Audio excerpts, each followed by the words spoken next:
নানান রকম প্রশ্নের উত্তর দিতে হয় বলে আমরা সংক্ষিপ্ত আকারে বলি ভালো আছি, খুব ভালো আছি।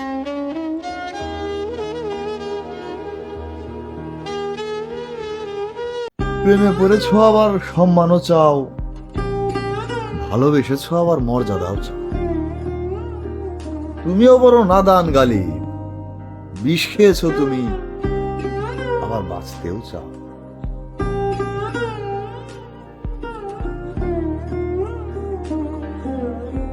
যাদেরকে আমরা অন্ধের মতো ভালোবাসি তারা একটা সময় চোখে আঙ্গুল দিয়ে বুঝিয়ে দেয় আসলে আমরা অন্ধ ছিলাম। এই শহরের প্রতিটা দেয়ালে লেখা হোক মায়া ক্যান্সারের চাইতেও ভয়ঙ্কর।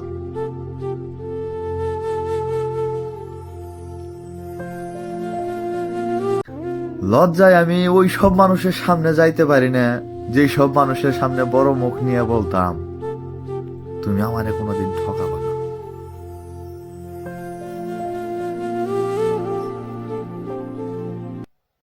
মানুষ নিজেকে জড়িয়ে ধরে কাঁদতে পারে না বলেই বোধ হয় অন্যকে ভালোবাসে।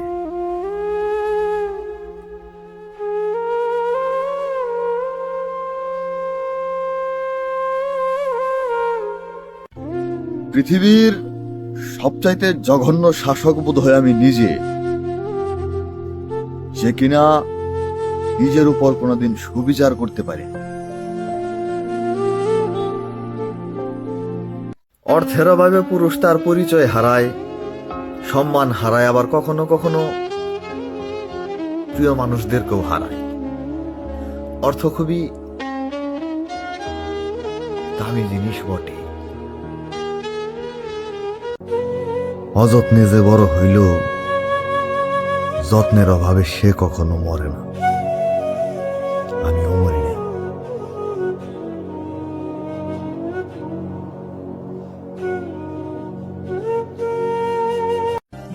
মাঝে মাঝে আমার খুব আদরে থাকতে ইচ্ছা করে, মনে হয় কেউ আমার সব দায়িত্ব নিক, দুশ্চিন্তা নিয়ে নিক, আমি ফুলের মতো অল্প কয়েকদিন বেঁচে থাকি কিন্তু খুব যত্নে থাকি। মাঝে মাঝে আমার খুব আদরে থাকতে ইচ্ছা করে। বড় তো হইতেই চাইছিলাম, কিন্তু এখন বুঝি বড় হওয়া মানে শুধু দায়িত্ব, দূরত্ব আর ক্লান্তি। শান্তি নাই আর আগের মতো, হাসি নাই, আগের মতো স্বপ্ন আছে কিন্তু তার দাম অনেক বেশি।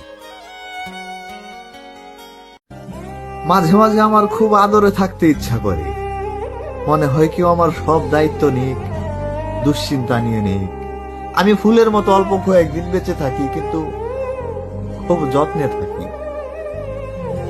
মাঝে মাঝে আমার খুব আদরে থাকতে ইচ্ছা করে। মির্জা গালিব বললেন জীবন বড়ই বিচিত্র, সন্ধ্যা কাটে না অথচ দিব্যি বছর কেটে যাচ্ছে।